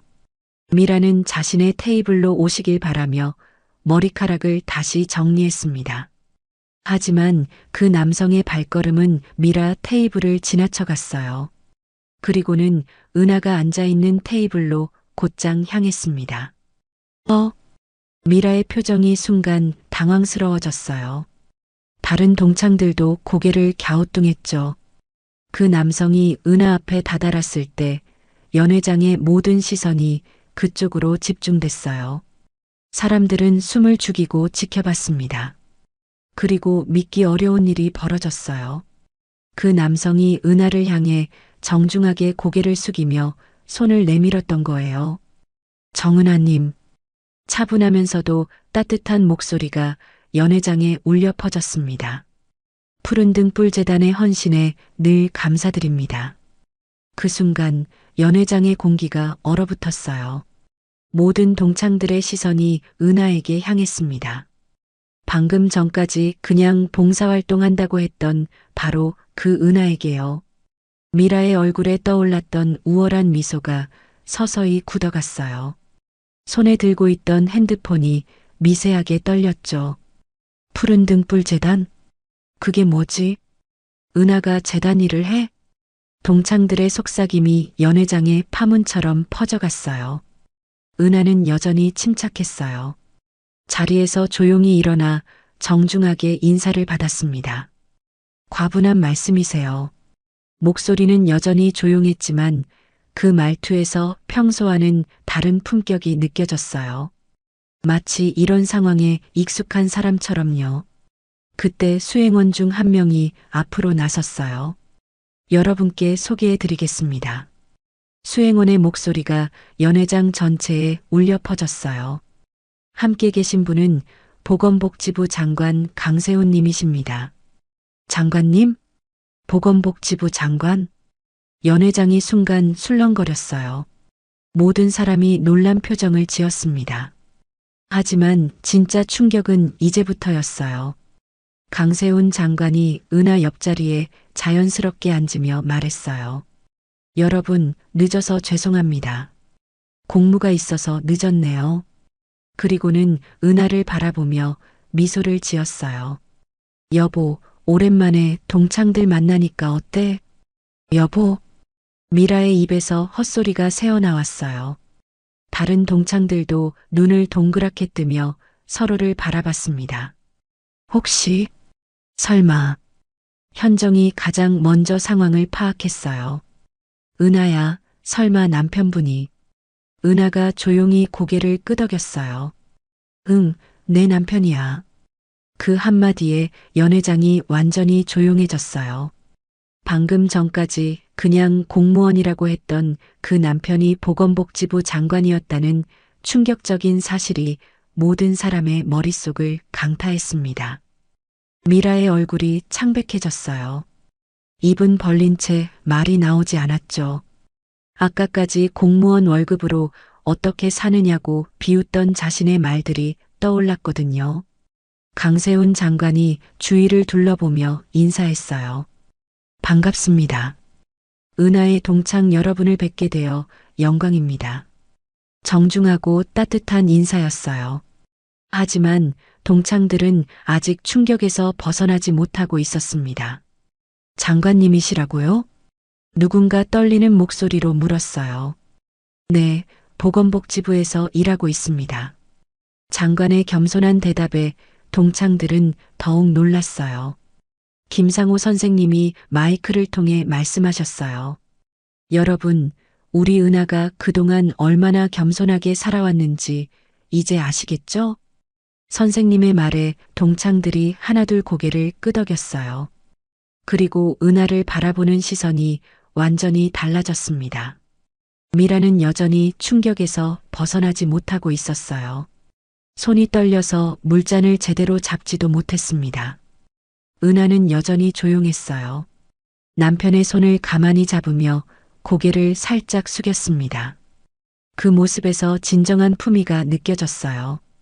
그런데 푸른 등불 재단이 뭔지 다른 동창이 조심스럽게 물었어요. 강세훈 장관이 대답했습니다. 제 아내가 실무를 총괄하고 있는 공익재단입니다. 소외계층 아이들을 돕는 일을 하고 있어요. 아, 그래서 봉사활동이라고. 현정이 무릎을 쳤어요. 연회장의 분위기가 완전히 바뀌었어요. 방금 전까지의 어색함과 긴장감이 사라지고 대신 경외감과 존경심이 자리 잡았습니다. 하지만 미라만은 여전히 굳어 있었어요. 자신이 그동안 얼마나 어리석었는지 깨닫고 있었거든요. 은하가 조용히 일어서서 모든 동창들을 바라봤어요. 오늘 오랜만에 여러분을 만나서 정말 반가웠어요. 목소리는 여전히 조용했지만 이제는 그 조용함 속에 진정한 힘이 느껴졌습니다. 시계는 9시를 가리키고 있었어요. 동창회의 진짜 이야기는 이제부터 시작될 것 같았습니다. 강세훈 장관의 소개가 끝나고 연회장이 조금 진정되었을 때 뒤쪽에서 또 다른 움직임이 있었습니다. 경호원들이 다시 긴장한 표정으로 문 쪽을 바라봤어요. 또 누가 오시는 건가? 동창들이 웅성거렸습니다. 이미 충분히 놀란 상황에서 또 다른 귀빈이 온다는 것이었죠. 김상호 선생님이 마이크 앞에 다시 서셨어요. 여러분, 한 분 더 소개해 드릴게요. 연회장 문이 열리며 70대 초반으로 보이는 품격 있는 남성이 들어왔습니다. 그의 등장에 강세훈 장관도 자리에서 일어나 정중히 인사했어요. 총리님, 바쁘신 중에 시간 내주셔서 감사합니다. 총리? 동창들의 입에서 탄성이 터져 나왔어요. 국무총리가 직접 이 자리에 온 것이었습니다. 총리는 온화한 미소를 지으며 동창들에게 인사했어요. 안녕하세요. 갑자기 찾아와서 죄송합니다. 그리고는 자연스럽게 은하가 있는 쪽으로 시선을 돌렸습니다. 정은하님, 오늘도 뵙게 되어 반갑습니다. 은하가 정중히 고개를 숙였어요. 총리님, 이런 자리까지 오시다니 송구스럽습니다. 두 사람 사이의 자연스러운 대화에 동창들은 또 한 번 놀랐어요. 은하가 총리와도 안면이 있다는 사실에 말이죠. 총리가 마이크를 받아들고 동창들을 바라봤어요. 여러분, 오늘 이 자리에 온 특별한 이유가 있습니다. 연회장이 다시 숨막히는 정적에 휩싸였어요. 정은하님과 푸른 등불 재단의 활동을 여러분께 알리고 싶어서입니다. 총리의 목소리가 연회장 구석구석에 울려 퍼졌어요. 지난 10년간 이 재단은 수많은 생명을 구했습니다. 소아암 환자들, 어려운 가정의 아이들, 장애인 가족들까지. 동창들이 숨을 죽이고 들었어요. 미라의 얼굴은 점점 창백해져 갔습니다. 특히 10년 전에 있었던 일이 기억납니다. 총리가 잠시 말을 멈추고 연회장을 둘러봤어요. 모든 사람의 시선이 그에게 집중되어 있었습니다. 오미라 씨 어머님의 응급수술비 지원건. 기억하시죠? 그 한마디에 연회장은 다시 정적에 잠겼어요. 미라의 얼굴이 하얗게 질렸습니다. 손에 들고 있던 물잔이 떨렸어요. 어머님이 갑작스러운 뇌출혈로 쓰러지셨을 때 수술비가 부족해서 난감하셨던 그때 말입니다. 총리의 말에 미라의 눈이 커졌어요. 10년 전의 기억이 생생하게 떠올랐거든요. 그때 어머니가 갑자기 쓰러지셨을 때의 절망감, 수술비가 모자라서 밤새 울었던 기억, 그리고 갑자기 나타난 익명의 후원자. 그때 익명으로 수술비 전액을 지원해준 재단이 바로 푸른 등불 재단이었습니다. 미라의 입에서 작은 신음이 새어나왔어요. 그리고 그 결정을 내린 분이 바로 정은하님이었죠.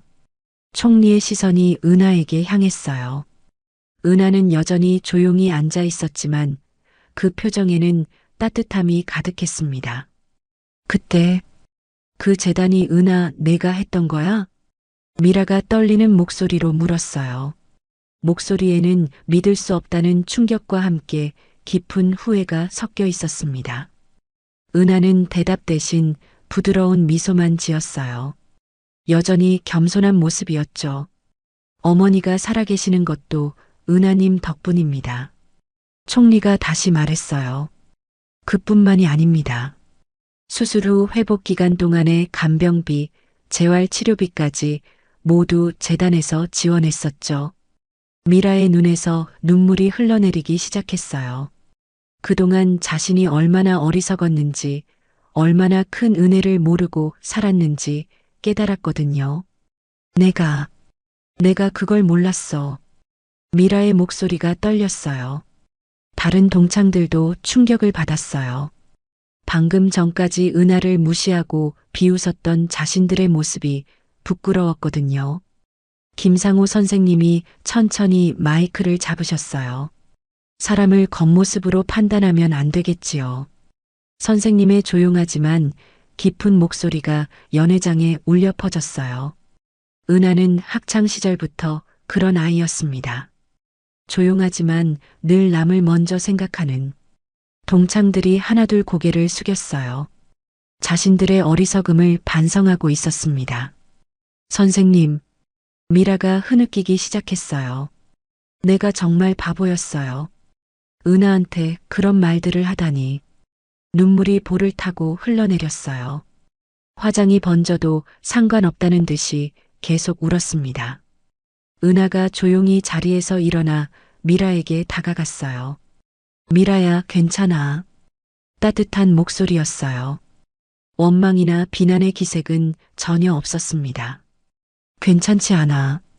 내가 어머니 생명의 은인한테 그런 말을 했다니. 미라가 더욱 울었어요. 어머니가 지금 건강하신 게 중요한 거야. 은하가 미라의 어깨를 가만히 토닥여줬어요. 그 모습을 본 다른 동창들의 눈에도 눈물이 맺혔어요. 진정한 품격이 무엇인지 깨달았거든요. 현정이 일어나서 은하에게 다가왔어요. 은하야, 정말 미안해. 우리가 너무 몰랐구나. 아니야, 현정아. 그냥 말 안 했을 뿐이야. 은하의 목소리는 여전히 차분했어요. 총리가 그 모습을 흐뭇하게 바라보다가 다시 말했어요. 이런 분이 우리 사회에 있다는 것이 얼마나 고마운 일인지 모릅니다. 강세훈 장관도 아내를 자랑스럽게 바라보고 있었어요. 제 아내는 늘 이런 사람이었습니다. 드러나지 않는 곳에서 묵묵히 선행을 베푸는. 미라가 눈물을 닦으며 일어났어요. 은하야, 정말 미안해. 용서해 줄 수 있어? 용서할 게 뭐 있어? 우린 친구잖아. 은하의 대답에 미라는 더욱 울었어요. 연회장의 분위기가 완전히 바뀌었어요. 처음의 어색함과 경쟁심은 사라지고 대신 감동과 반성이 자리 잡았습니다. 김상호 선생님이 마지막으로 말씀하셨어요. 이게 진정한 교육의 결실이 아닐까 싶습니다. 겸손하고 남을 배려할 줄 아는 사람으로 자란 것. 모든 동창들이 은하를 바라보는 시선이 존경과 감사로 바뀌었어요. 시계는 9시 30분을 가리키고 있었어요. 동창회는 이제 진정한 의미의 만남이 되어가고 있었습니다. 하지만 이것으로 모든 이야기가 끝난 건 아니었어요. 진짜 감동은 아직 남아 있었거든요. 연회장의 공식적인 행사가 마무리되고 총리와 장관이 먼저 자리를 뜬 후 동창들은 여전히 흥분과 감동 속에서 서로 이야기를 나누고 있었습니다. 하지만 분위기는 처음과 완전히 달라져 있었어요. 경쟁과 자랑이 아닌 진정한 우정과 존경이 자리 잡고 있었죠. 은하는 창가에 서서 한강의 야경을 바라보고 있었어요. 10월 밤하늘 아래로 강물이 유유히 흘러가고 있었고 양쪽 강변의 불빛들이 수면에 반사되어 아름다운 풍경을 만들어내고 있었습니다. 은하야. 뒤에서 조심스러운 목소리가 들렸어요. 미라였습니다. 아까까지의 거만한 모습은 온데간데 없고 눈이 빨갛게 부어 있었어요. 은하가 천천히 돌아섰어요. 여전히 온화한 미소를 짓고 있었죠. 미라야. 은하야. 미안해. 정말 미안해. 미라의 목소리가 떨렸어요. 오늘 밤 내내 자신이 했던 말들이 얼마나 어리석었는지, 얼마나 큰 실수였는지 깨달았거든요. 그땐 내가 너무 어리석었어. 아니, 어리석은 정도가 아니라 정말 바보였어. 미라가 고개를 떨구며 말했어요. 어머니 수술비. 그게 내가 도와준 거였구나. 내가 그때 얼마나 절망했는지 넌 알 거야. 응, 알아. 은하가 조용히 대답했어요. 그런데 내가 오늘 너한테 그런 말들을 했다니. 은인한테 그런 모진 소리를. 미라의 눈에서 다시 눈물이 흘러내렸어요. 은하가 한 걸음 다가가서 미라의 손을 잡았어요. 괜찮아, 미라야. 우린 다 실수하며 배우는 거니까. 따뜻한 목소리였어요. 원망이나 비난은 전혀 없었습니다. 괜찮지 않아. 내가 너무 못됐어. 사람은 누구나 실수할 수 있어. 중요한 건 깨닫는 거지. 은하의 말에 미라가 더욱 울었어요. 어떻게 이렇게 너그러울 수 있어? 우린 친구잖아. 학창 시절부터 쭉. 은하의 대답에 미라는 말을 잊지 못했어요. 그때 강세훈이 두 사람에게 다가왔어요. 여보.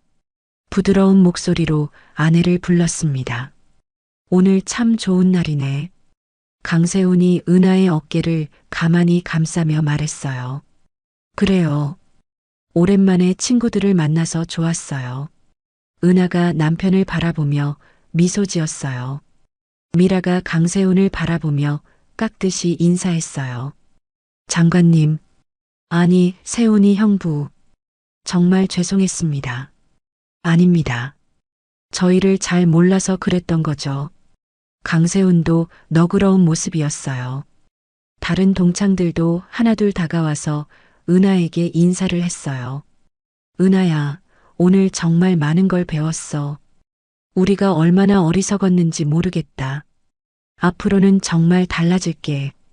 진심 어린 사과와 다짐들이 이어졌어요. 김상우 선생님도 지팡이를 짚고 천천히 다가오셨어요. 은하야, 참 자랑스럽구나. 선생님, 은하가 정중히 인사드렸어요. 학창 시절에도 그랬지만 지금도 변하지 않았구나. 조용하지만 가장 큰 일을 하는 사람. 선생님의 말에 은하는 겸손하게 고개를 숙였어요. 과분한 말씀이세요. 과분하지 않아. 진심이란다. 연회장을 정리하며 사람들이 하나둘 떠날 준비를 했어요. 하지만 아무도 서두르지 않았습니다. 이런 의미 있는 만남을 쉽게 끝내고 싶지 않았거든요. 은하는 다시 창가로 가서 한강을 바라봤어요. 남편이 옆에 와서 함께 야경을 감상했습니다. 여보, 뭘 생각해? 그냥 세상엔 아직 따뜻한 사람들이 많다는 생각을 했어요. 은하의 말에 강세훈이 고개를 끄덕였어요. 맞아요. 오늘 그걸 다시 한번 느꼈네요. 미라가 조심스럽게 다가왔어요. 은하야, 앞으로는 정말 달라질게. 그리고 재단 일에 뭔가 도움이 될 수 있다면 언제든 말해줘. 고마워, 미라야. 은하가 진심으로 감사하다는 표정을 지었어요. 현정도 와서 말했어요. 나도 마찬가지야. 뭔가 도울 일 있으면 언제든 연락해. 모두들 고마워.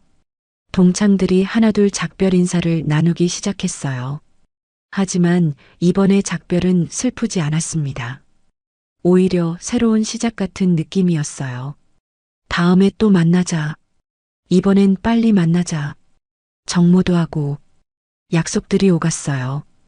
은하 부부가 마지막으로 연회장을 나설 때 미라가 뛰어와서 은하를 안았어요. 정말 고마워. 그리고 정말 미안해. 괜찮다고 했잖아. 은하가 미라의 등을 토닥여줬어요. 엘리베이터가 17층에서 1층으로 내려가는 동안 부부는 조용히 서 있었어요. 오늘 어땠어요? 강세훈이 물었어요. 좋았어요. 친구들이 진심을 보여줘서 당신이 늘 그렇게 살아왔으니까 가능한 일이었죠. 로비를 지나 호텔 밖으로 나오자 10월의 선선한 바람이 불어왔어요. 한강 건너편에 있는 푸른등 뿔재단 사무실 건물이 보였어요. 밤늦은 시간임에도 몇 개의 창에는 아직 불이 켜져 있었습니다. 누군가 늦은 시간까지 일하고 있는 거였어요. 저기 아직도 일하는 사람이 있네요. 강세훈이 말했어요. 응급 케이스가 있나 봐요. 은하가 걱정스러운 표정으로 말했어요. 내일 확인해 봐야겠어요. 차에 타기 전 은하는 한 번 더 재단 건물을 바라봤어요. 건물 옥상에는 푸른등 뿔재단이라는 간판이 밤하늘에 조용히 빛나고 있었습니다. 이름이 남지 않는 도움, 그러나 빛은 남는다. 은하가 작게 중얼거렸어요. 재단의 모토였죠. 그게 당신의 철학이기도 하고요. 강세훈이 아내를 바라보며 말했어요. 차가 한강로를 따라 집으로 향하는 동안 두 사람의 얼굴에는 평온한 미소가 떠올라 있었어요. 창밖으로 한강이 흘러가고 있었고 멀리서 푸른등 뿔재단의 불빛이 작게 반짝이고 있었습니다. 오늘 밤의 이야기는 끝났지만 진짜 이야기는 내일 또 시작될 거였어요. 한강 위로 10월의 달빛이 은은하게 내려앉고 있었습니다.